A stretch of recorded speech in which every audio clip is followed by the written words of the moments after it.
ဗုဒ္ဓဘာသာနဲ့ပတ်သက်တဲ့ဓမ္မမိဂုံးများမိဂုံးပြုတော်မူပါရှင်ဗျာကောင်းပါ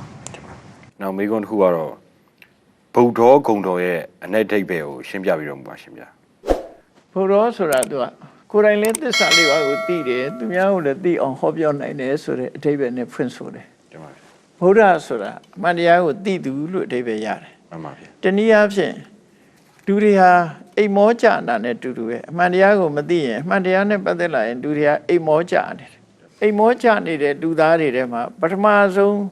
နိုးထလာသူဆိုတဲ့အဓိပ္ပာယ်နဲ့ဗုဒ္ဓကိုလေနိုးသူဆိုတဲ့အဓိပ္ပာယ်နဲ့အဓိပ္ပာယ်ရတယ်အမှန်တရားကိုသိလို့တတ္တလောကကြီးတစ်ခုလုံးကိုလှုပ်နှိုးလိုက်သလိုအမှန်တရားကိုသိလာတယ်အမှန်တရားကိုသိရှိလာတယ်သစ္စာလေးပါးဆိုအမှန်တရားကိုသိရှိလာတယ်ကိုယ်တိုင်သိရှိပြီးတရားတွေကိုသိအောင်ဟောပြောပေးနိုင်တဲ့စွမ်းရည်တတိဉာဏ်ရှိတဲ့ပုဂ္ဂိုလ်မျိုးကိုဗုဒ္ဓလို့ခေါ်တယ်နော်မှန်ပါဗျာနောက်တစ်ခုကတော့သစ္စာလေးပါးဆိုတာဘာပါလဲရှင်ဗျာလူငယ်များနားလည်အောင်ရှင်ဗျာရှင်းပြပြီးတော်မူပါသစ္စာလေးပါးဆိုတာအကြောင်းနှမျိုးအကျိုးနှမျိုးတင်ပါဗျာအကြောင်းနဲ့အကျိုးကိုရှင်းပြတာပဲတန်တရားထဲမှာတွေ့နေတဲ့အကြောင်းနဲ့အကျိုးကတစ်ခုအဲ့ဒီအဆင့်ကိုလွန်မြောက်သွားပြီးတော့ဆင်းရဲဒုက္ခတွေကလွတ်သွားတဲ့အကြောင်းနဲ့အကျိုးကနှစ်ခုတင်ပါဗျာရှင်းရှင်းပြောရမယ်ဆိုရင်သစ္စာလေးပါးဆိုတာယောဂဖြစ်ခြင်းနဲ့ယောဂပျောက်ခြင်းမှန်ပါဗျာအဲ့ဒါလေးနဲ့ကြည့်လိုက်ယောဂဖြစ်နေတယ်ယောဂဖြစ်ခြင်းရဲ့အကြောင်းတင်ပါဗျာယောဂဖြစ်တာကတစ်ခုယောဂဖြစ်ခြင်းရဲ့အကြောင်းကတစ်ခုနှစ်ခုဖြစ်သွားတင်ပါဗျာနောက်တစ်ခုကယောဂပျောက်ခြင်းနဲ့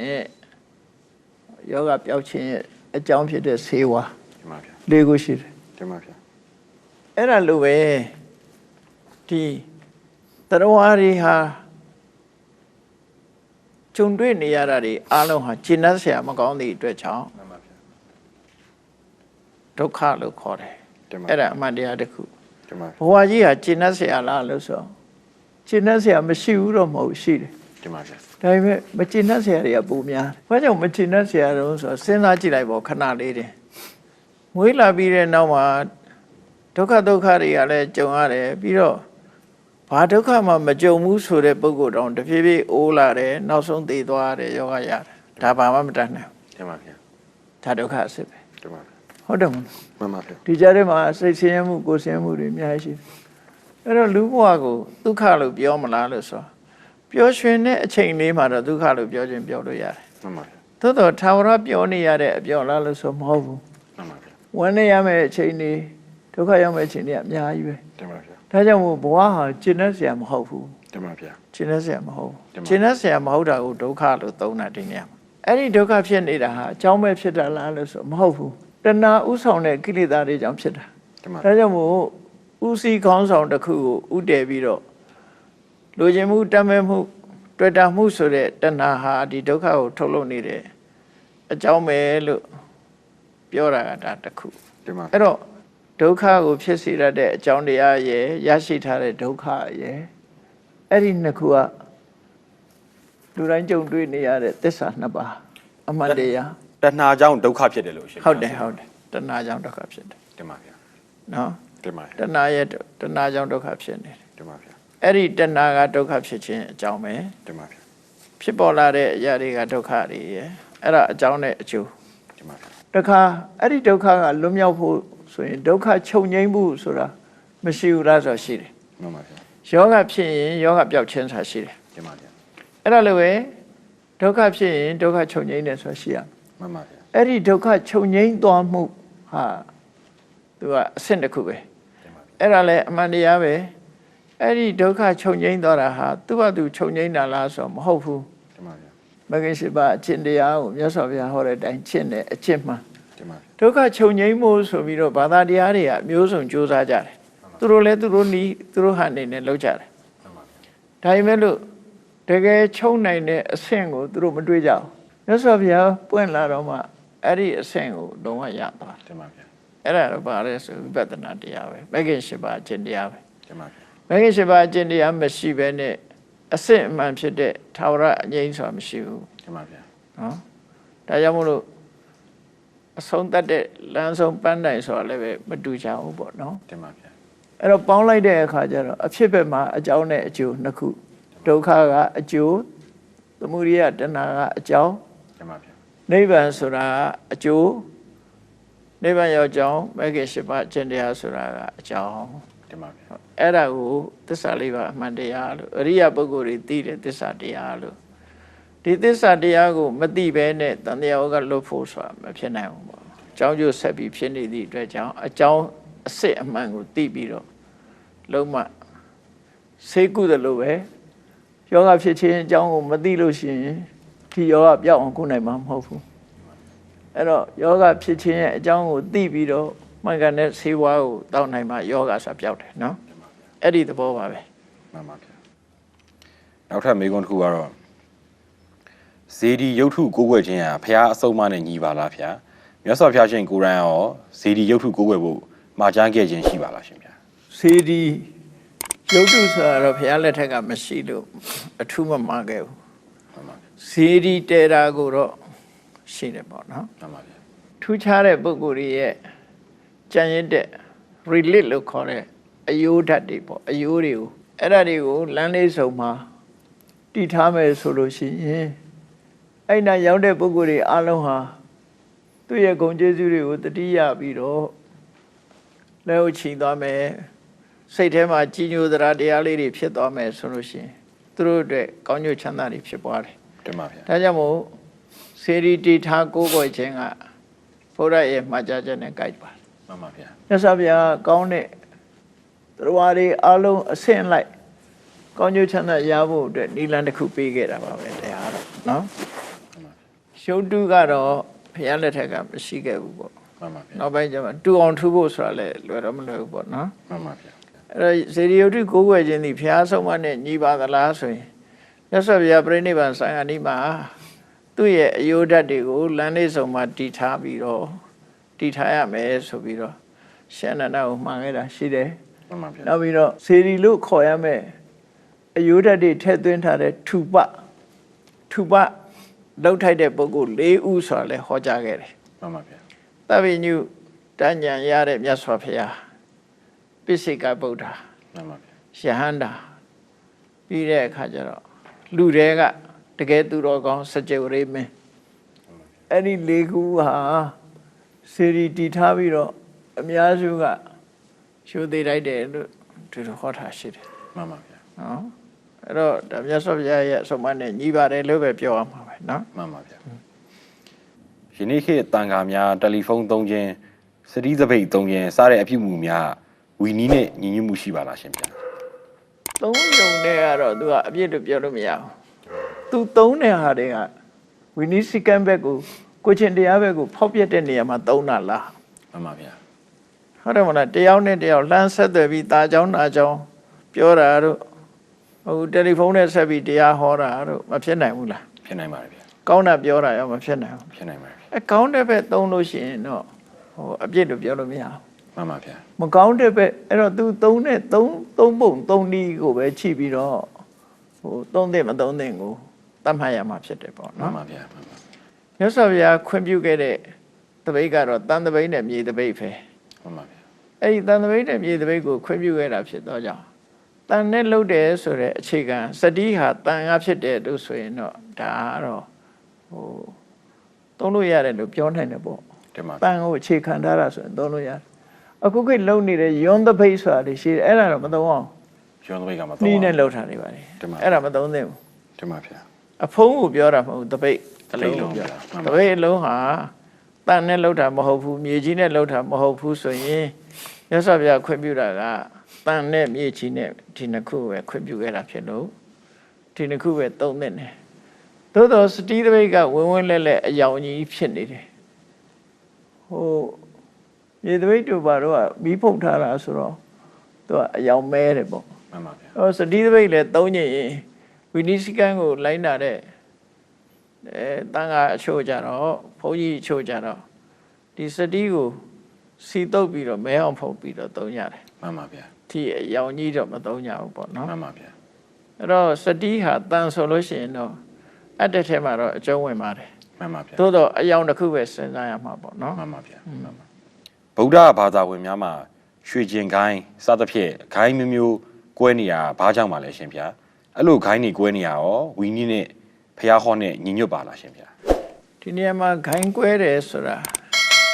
group လေးတစ်ခုပါပဲဗမာပြည်မှာကအယူဆကြောင့်ကွဲတဲ့ခိုင်းဟာရှားပါတယ် မှန်ပါဗျာ နော် မှန်ပါဗျာ ထင်ရှားကြော်ကြားတဲ့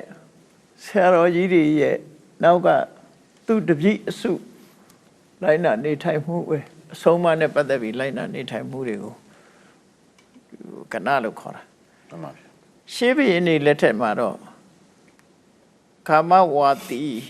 ရွာเจ้าမှာနေတဲ့ခိုင်းကကာမဝါတီခိုင်း မှန်ပါဗျာ တောမှာနေတဲ့ခိုင်းကအရိညာဝါတီခိုင်းလို့ခိုင်းကြီးနှစ်ခိုင်းရှိတယ်ရှင်တော့ မှန်ပါဗျာ ဒါပုဂ္ဂိုလ်ရဲ့အကျင့်အနေထိုင်ကိုကြည့်ပြီးတော့ကွဲတဲ့အကွဲခုနဝီနီးနဲ့ပတ်သက်တဲ့ကွဲတဲ့အကွဲမဟုတ်ဘူးဗမာပြည်မှာရှိတဲ့ခိုင်းနေ မှန်ပါဗျာ ဆရာအစဉ်ဆက်သူတို့ဆရာဆုံးမတာနောက်ကိုလိုက်တော့ပြီးတော့သူတို့ရဲ့ group အုပ်စုလေးတစ်ခုအနေနဲ့ဖွဲ့တာ မှန်ပါဗျာ အခုလည်းပဲတယ်လီဖုန်းထဲမှာ group ဖွဲ့တာတွေရှိတယ်မဟုတ် မှ လား န်ပါဗျာရှိပါဗျာ ခိုင်းဆိုတာအဲ့ဒါပါပဲ group ဖွဲ့တာ မှန်ပါဗျာ နော်ကိုယ် group နဲ့သူ group နဲ့ရှိကြတာပဲလေ မှန်ပါဗျာ ပြောမယ်ဆိုရင်တော့နိုင်ငံရေးပါတီတွေလည်းသူပါတီနဲ့သူရှိကြတယ်လို့ မှန်ပါဗျာ သို့တော့အဲ့ဒီပါတီနှစ်ခုကရမဖြစ်ဖို့တော့အရေးကြီးတာပေါ့ မှန်ပါဗျာ ဒီတန်ဃာတွေလည်းခိုင်းနေရရမဖြစ်ဖို့ပဲအရေးကြီး မှန်ပါဗျာ ကိုယ် group လိုက်ကိုလိုက်နာကျင့်သုံးတာကတော့ဟိုအပြစ်လို့ပြောလို့မရပါဘူး မှန်ပါဗျာ နော် မှန်ပါဗျာ မြတ်စွာဘုရားလက်ထက်တုန်းကတော့ဒီသုတ္တနိကဂိုင်းတို့အဘိဓမ္မိကဂိုင်းတို့ဒီလိုဟာမျိုးတွေလည်းရှိပါတယ် မှန်ပါဗျာ ခရုလိုက်လေးတွေနေကြတာဒါလူရဲ့သဘာဝပါပဲ မှန်ပါဗျာ ဂိုင်းချင်းချင်းမတည့်ပဲနဲ့ရံဖြစ်နေရင်တော့အဲ့ဒါရံဖြစ်တာကတော့အပြစ်ပဲ မှန်ပါဗျာ အခုလို့အမည်နာမကွဲပြားနေခြင်းကအပြစ်မရှိပါဘူး မှန်ပါဗျာ စစ်တပ်မှတော့မှပဲဟိုရေဓာတ်ရှိတယ်လေဓာတ်ရှိတယ်ကြီးဓာတ်ရှိတယ်သူခရုနဲ့သူပဲ မှန်ပါဗျာ ဟုတ်တယ်မဟုတ်လား မှန်ပါဗျာ အဲ့ဒါအပြစ်မဟုတ်ဘူးလူတွေမှာလည်းပဲ association တွေအများကြီးရှိတယ် မှန်ပါဗျာ ကိုရက်ွယ်ကိုဒေတာကိုအနေကိုအဖွဲ့အသင်းတွေအများကြီးရှိတယ်အဲ့ဒီဘောပါပဲဒီဟာ မှန်ပါဗျာ အပြစ်မရှိပါဘူးဒီဟာတော့ဝီနီးနဲ့လည်းဆန့်ကျင်မဲ့မရှိပါဘူး မှန်ပါဗျာတတ်လို့စားခြင်းဟာဖះဟောတဲ့ထဲမှာပါပါလားရှင်ဗျာမြတ်စွာဘုရားကိုရန်ရောတတ်လို့စားတဲ့အကျင့်ကိုအကျင့်သုံးခဲ့ပါသလားမြတ်စွာဘုရားတရားဝါရီကိုကယ်တင်ပေးတာဖြစ်တော်ညာလဲဘာကြောင့်မလို့သူတို့အသားနဲ့ချက်လုပ်ထားတဲ့ဟင်းများကိုဖုံးမိခဲ့ပါလဲရှင်ဗျာ တတ်လို့စားခြင်းကိုရသော်ဗျာကတိလအကျင့်ဖြစ်လည်းမဟောခဲ့ဘူးဒူတင်အကျင့်ဖြစ်လည်းမဟောခဲ့ဘူး မှန်ပါဗျာ ဖះမပွင့်ခင်ကတတ်လို့စားတဲ့အကျင့်တွေရှိခဲ့တယ် မှန်ပါဗျာ ရသော်ဗျာကတော့အပြစ်ရှိတဲ့ဟာမှတားမြစ်တယ်အပြစ်ဆိုဒီမှာအကုသိုလ်ဖြစ်တဲ့အရာမျိုးကိုသာတားမြစ်ပြီးတော့အကုသိုလ်မဖြစ်တဲ့အရာမျိုးကိုတားမြစ်ခြင်းမရှိဘူး မှန်ပါဗျာ ရမြတ်စွာဘုရားအစားအစာနဲ့ပတ်သက်ပြီးတသက်လို့စားရမယ်ဆိုတာမျိုးတော့ရဟန်းတွေကိုလည်းမညွန့်ပြခဲ့ဘူးလူတွေကိုလည်းမညွန့်ပြခဲ့ဘူး မှန်ပါဗျာ အဓိကကတော့ဘာသာစာတမေတမောကြီးအရသာပေါ်မှာတွေ့တာတဲ့ရသတဏှာဆိုတာကို မှန်ပါဗျာ မထားဖို့ပဲဆုံးမခဲ့တာဖြစ်တယ် မှန်ပါဗျာ မြတ်စွာဘုရားမပွင့်ခင်ကတော့တသက်လို့စားတာကိုအဓိကထားပြီးတော့တသက်လို့စားမှကိုကျင့်တရားပြည့်စုံတယ်တသက်လို့မစားလို့ရှိရင်ဒါအနန္တဆိုးရှိတဲ့ပုဂ္ဂိုလ်အဖြစ်သတ်မှတ်ပြီးတော့တသက်လို့စားတဲ့ပုဂ္ဂိုလ်တွေကတသက်လို့မစားတဲ့အသားစားတဲ့ပုဂ္ဂိုလ်ကဲ့ရဲ့ရှုတ်ချခဲ့တယ်ဆိုတာ မှန်ပါဗျာ ရှိခဲ့ဘူးတယ် မှန်ပါဗျာ အာမခန္ဓာသုတ်တံဆိုတာသုတ်တနိဗ္ဗာန်ပါဠိတော်မှာမှတ်တမ်းတင်ထားတာရှိတယ် မှန်ပါဗျာ မြတ်စွာဘုရားအနေနဲ့ကတော့အစာအာဟာရကိုစားတဲ့အခါမှာ မှန်ပါဗျာ သူများအသက်တပ်ဖြတ်ထားတဲ့သူများရဲ့အသားပါရမပါရာကို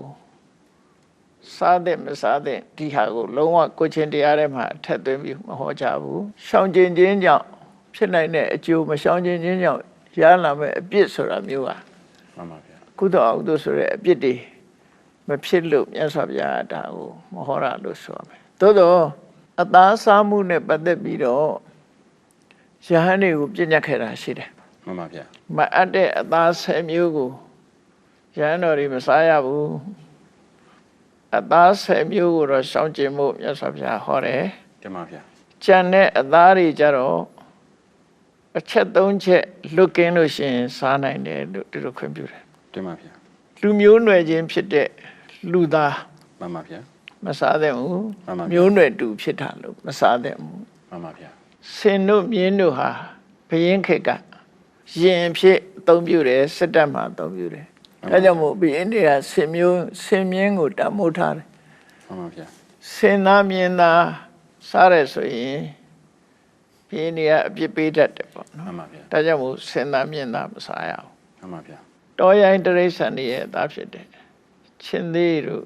ကြားတို့တစ်တို့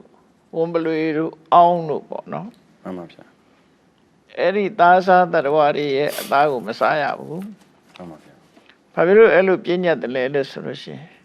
ယဟန်တွေကတရားကျင့်တဲ့အခါမှာတောထဲမှာကျင့်ကြတာရှိတယ် မှန်ပါဗျာ တောထဲကျင့်တဲ့အခါမှာဒီတတ္တဝါတွေကသူတို့အသားမျိုးစားထားတဲ့ပုဂ္ဂိုလ်ဆိုရင်အနံ့ခံနိုင်တယ်သူတို့ မှန်ပါဗျာမှန်ပါဗျာ အနံ့ခံနိုင်တော့အနေပေးတယ် မှန်ပါဗျာ ဥပမာမွေသားစားထားရင်မွေနှမ်းရတော့မွေရလိုက်တယ် မှန်ပါဗျာ ဒုက္ခပေးတယ်ကြားသားစားထားတဲ့ပုဂ္ဂိုလ်လည်းကြားအနံ့ရပြီးတော့လိုက်တယ်အဲ့လိုအန္တရာယ်တွေဖြစ်မှဆိုလို့အဲ့ဒီအသားတွေလည်းမစားသင့်ဘူးလို့ခွေးသားဆိုတာကြတော့ ကျမဗျာ အိန္ဒိယနိုင်ငံမှာတကယ်ဇန်နေတဲ့ပုဂ္ဂိုလ်တွေစားတာအောက်တန်းကြတဲ့ပုဂ္ဂိုလ်တွေစားတာဆို မှန်ပါဗျာ လူအများစုကခွေးသားစားတယ်ဆိုရင်အထင်သေးမြင်သေးဖြစ်တယ် မှန်ပါဗျာ ဒါကြောင့်မို့ခွေးသားဆိုတာလေမစားရဘူးเนาะ မှန်ပါဗျာ အဲ့လိုမစားရမယ့်အသားတွေကိုတော့သတ်မှတ်ပေးထားရှိတယ် မှန်ပါဗျာ เนาะ မှန်ပါ သူ့ချောင်းနဲ့သူပဲဒါတွေက မှန်ပါဗျာ ခုနကအစွန်းသုံးပါးဆိုတာကျန်တဲ့အသားတွေကြတော့မစ္ဆမန္တလို့သုံးလိုက်တယ်ပေါ့ရေသရဝါရဲ့အသားကိုမစ္ဆ မှန်ပါဗျာ ကုန်းသရဝါရဲ့အသားကိုမန္တအဲ့ဒီအသားတွေကြတော့ဒီအချက်၃ချက်လွတ်ကင်းရမယ်အချက်၃ချက်ဆိုတာကိုယ့်အတွက်ရည်စူးပြီးတော့တတ်တာ မှန်ပါဗျာ ကိုယ့်အတွက်ရည်စူးပြီးတော့တတ်တဲ့သားမျိုးမဟုတ်ရဘူးကိုယ့်အတွက်ရည်စူးတတ်တယ်လို့ဒီကိုယ်ကိုယ်တိုင်မြင်ရတဲ့သားမျိုးလည်းမဟုတ်ရဘူး မှန်ပါဗျာ ကိုယ့်အတွက်တမင်ဖန်တီးလုပ်တယ်လို့ဆိုတာကိုတန်တရားလည်းမရှိစေရအောင် မှန်ပါဗျာ ကိုလာမဒီဟင်းချက်ကျွေးတယ်ဆိုလို့ရှိရင်ဒါငါအတွက်တတ်တာပဲဖြစ်မယ် မှန်ပါဗျာ အခုခေတ်ဟိုတယ်တွေမှာဆိုလို့ရှိရင်အကောင်ရှင်တွေကိုလက်ညှိုးထိုးပြီးတော့လုပ်တာတွေရှိတယ်လေ မှန်ပါဗျာမှန်ပါဗျာ နော်အရှင်းလိုက်ထားပြီးတော့အဲ့လိုဟာမျိုးဆိုရင်ယနေ့မစားရဘူးဘာသာဖြစ်ဖြစ်မစားရဘူးခုနမအပ်တဲ့အသားကအကြောင်းတစ်မျိုးပေါ့ခုကဒီစားနိုင်တယ်ဆိုတဲ့အသားမျိုးတောင်မှပဲအဲ့ဒီအချက်၃ချက်ကိုယ့်အတွက်တတ်တယ်ဆိုတာကိုယ်တိုင်မြင်တယ်သတရင်ကြားတယ်တန်တရားရှိတယ်ဆိုမစားနဲ့ မှန်ပါဗျာ နော် မှန်ပါဗျာ အဲ့ဒါကိုလူတွေပြောကြတယ်မြင်သားကြားသားတန်တရားဖြစ်တဲ့အသား မှန်ပါဗျာ အဲ့ဒါဆိုရင်တော့မစားနဲ့ရှောင်လို့ဆိုလို့ မှန်ပါဗျာအဲ့ဒါဆိုလို့ရှိရင်တတ်လွတ်စားလို့ရှိရင်ရောကုသိုလ်ရနိုင်ပါဗျာ ရည်ရွယ်ချက်ပေါ်မှာမူတည်ပြီးတော့ပြောရမယ်ဘာအတွက်စားတာလဲတတ်လို့ tradition ကြောင့်စားတာလားသို့မဟုတ်ကိုယ်ရည်ရွယ်ချက်တစ်ခုကြောင့်စားတာလားဒီတတ်လို့စားခြင်းဖြင့်နိဗ္ဗာန်ကိုရနိုင်တယ်ဆိုတဲ့တန်တရားကလွတ်နိုင်တယ်ဆိုတဲ့ရည်ရွယ်ချက်နဲ့စားတာလားအဲ့ဒါရည်ရွယ်ချက်ကိုကြည့်ရမယ် မှန်ပါဗျာ တန်တရားကလွတ်တယ်လို့ရည်ရွယ်ချက်နဲ့စားရင်ဒါမှားတယ် မှန်ပါဗျာ တတ်လို့စားရုံနဲ့တန်တရားကမလွတ်နိုင်ဘူး မှန်ပါဗျာ အကျဉ်းချင်းမှပဲရတယ် မှန်ပါဗျာ အဲ့မျိုးကြတော့မှားတယ် မှန်ပါဗျာ ဩသရဝါတွေကိုမေတ္တာပို့ခြင်းလို့ကျင့်နာတရားဥတည်ပြီးတော့စားမယ်ဆိုလို့ရှိရင်ဒါစားနိုင်တယ်ဘုရားကစားလို့လည်းမပြောဘူးမစားနဲ့လို့လည်းမပြော မှန်ပါဗျာ တတ်လို့စားလို့ခုနကောင်းကျိုးချမ်းသာတွေရတယ်ဆိုတဲ့ရည်ရွယ်ချက်နဲ့ကိုချင်းသီလပြည့်စုံတယ်ဆိုရည်ရွယ်ချက်တွေနဲ့စားမယ်ဆိုရင်တော့ဒါတတ်လို့စားရုံနဲ့ဖြစ်နိုင်တာမဟုတ်ဘူးရှောင်ကျင်ရမယ့်သီလလိုက်နာကျင့်သုံးရမယ့်သီလဆိုတဲ့ထဲမှာလေမြတ်စွာဘုရားသူများသာစားခြင်းမှရှောင်လို့စားတာကိုသာမရှောင်ခိုင်းတာတတ်တာကိုတော့မလုပ်ကောင်းဘူး မှန်ပါဗျာမှန်ပါဗျာ အဲ့တော့တချို့လူတွေကပြောကြတယ်တတ်တာနဲ့စားတာစားသူရှိလို့တတ်တယ်လို့ပြောကြတယ် မှန်ပါဗျာ ဒါကတိုက်ရိုက်သက်ဆိုင်နိုင်မှုမရှိဘူး မှန်ပါဗျာ ဥပမာတစ်ခုပြောမယ်ဆိုလို့ရှိရင်အခုခေတ်6လုံးမျိုးနဲ့လူတစ်ယောက်ကိုပြစ်တတ်တယ်ဆိုလို့ရှိရင်ပြစ်တတ်တဲ့လူကိုအေးအေးယူမလား6လုံးမျိုးလှုပ်တဲ့လူကိုအေးအေးယူမလား ပြည့်စက်တဲ့လူပဲရေးယူပါမှာ အေး6လုံးမျိုးလှုပ်တဲ့လူကဘာမှမဆိုင်ဘူးဖြစ် မှန် သွား ပါ တယ် ဗျာမှန်ပါဗျာ လောကလူဥပဒေမှာအဲ့ဒါဆိုလို့ရှိရင်6လုံးမျိုးလှုပ်တဲ့လူလည်းတာဝန်ရှိတယ်လို့ပြောလို့မရဘူးလား အတိုင်းအတာတစ်ခုတည်းတော့တာဝန်ရှိပါလိမ့်မယ် တာဝန်ရှိတယ်လို့ပြောလို့ရတယ်နော် မှန်ပါဗျာ အခုကလည်းအဲ့ဒီသဘောမျိုးလူတွေကပြောနေကြတယ်စားတဲ့လူရှိလို့တတ်ပေးတယ်ဆိုတာအဲ့တတ်တဲ့လူတွေကဒီလူတွေစားပါစေဆိုတော့ရည်ရွယ်ချက်နဲ့တတ်တာလားသို့မဟုတ်သူတို့ပတ်စံရဖို့တတ်တာ သူတို့စီးပွားရှာဖို့အတွက်ပဲတတ်တာ ဒါပဲ သူစားဖို့တတ်ပေးတာမဟုတ်ဘူး မှန်ပါဗျာ ငွေကြေးတနာအတွက်တတ်တာဖြစ်တယ် မှန်ပါဗျာမှန်ပါဗျာ အဲ့တော့ intention တွေကတခြားစီ မှန်ပါဗျာ တခြားစီဖြစ်သည့်အတွက်ကြောင့်အပြစ်သက်ရောက်တယ်ဆိုတာအခုခေတ်လူဥပဒေကတောင်မှပဲတနတ်နဲ့ပြည့်လို့ရှိရင်တနတ်လှုပ်တဲ့လူတို့ဘာတို့ဘာတာဝန်မှမရှိဘူးတတ်တဲ့လူပဲတာဝန်ရှိတယ် မှန်ပါဗျာ အဲ့လိုပဲကံတရားရဲ့တဘာဝမှာလည်းပဲဒီလိုရှိတယ် မှန်ပါဗျာ ဟုတ်တယ်မဟုတ်လား မှန်ပါဗျာ တာဝန်ရှိသူကတယောက်တာဝန်မရှိတဲ့ပုဂ္ဂိုလ်ကတယောက်ဖြစ်တယ်ပေါ့ မှန်ပါဗျာ တတ်ချင်းနဲ့စားခြင်းဟာမတူဘူး မှန်ပါဗျာ တတ်တဲ့အချိန်မှာဖြစ်တဲ့စိတ်စေတနာနဲ့စားတဲ့အချိန်မှာဖြစ်တဲ့စိတ်စေတနာတူမှမတူ မတူနိုင်ပါဘူးမှန်ပါဗျာမှန်ပါဗျာ တတ်တဲ့လူကဒေါသနဲ့တတ်တာလေ မှန်ပါဗျာ စားတဲ့လူကလောဘနဲ့ပဲစားရင်စားမှာ မှ ပေါ့ န်ပါဗျာမှန်ပါဗျာ တို့မို့သူတော်ကောင်းတွေဆိုလို့ရှိရင်တရားတွေဒီစားတယ်လို့တောင်စိတ်ထဲမှာမထားပဲနဲ့သူစိတ်ထဲမှာအာဟာရတစ်ခုအနေနဲ့ငါစားရဟာအသက်ရှိဖို့အတွက်ပဲစားတယ်ဆိုရရွယ်ချက်နဲ့စားသည့်အတွက်ကြောင့်ဒါကအသားဒါကဟင်းရွက်ဆိုတာတောင်ခွဲခြားမှာမဟုတ်ဘူးအစာအာဟာရတစ်ခုအနေနဲ့ပဲသူတို့သုံးဆောင်တာဖြစ်တယ် မှန်ပါဗျာ အဲ့လိုသုံးဆောင်လို့ရှိရင်သူ့မှာတတ်ချင်းနဲ့လည်းသူပတ်သက်နိုင်စရာအကြောင်းမရှိဘူးသူ့အတွက်တတ်တာမဟုတ်သည့်အတွက်ကြောင့်တည်ပြီးတဲ့တရားရဲ့အသားကိုစားကြအဖြစ်ဒီအပြစ်မဖြစ်နိုင်ဘူးလို့ မှန်ပါဗျာ ဒီမြတ်စွာဘုရားပွင့်တော်မူတဲ့အချိန်ကအခုခေတ်ဂျိန်းဝါဒလို့ခေါ်တဲ့နိခန္ဓဝါဒ မှန်ပါဗျာ သူကစားသူနဲ့တတ်သူဟာနှစ်ယောက်စလုံးတာဝန်ရှိတယ် မှန်ပါဗျာ 50-50 မှန်ပါဗျာ စားသူကရခိုင်နှုန်း90 မှန်ပါဗျာ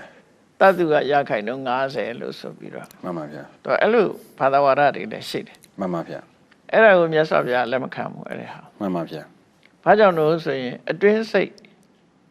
intention မပါရင်မရ မှန်ပါဗျာ အဲ့တကူတော့ရှိတယ်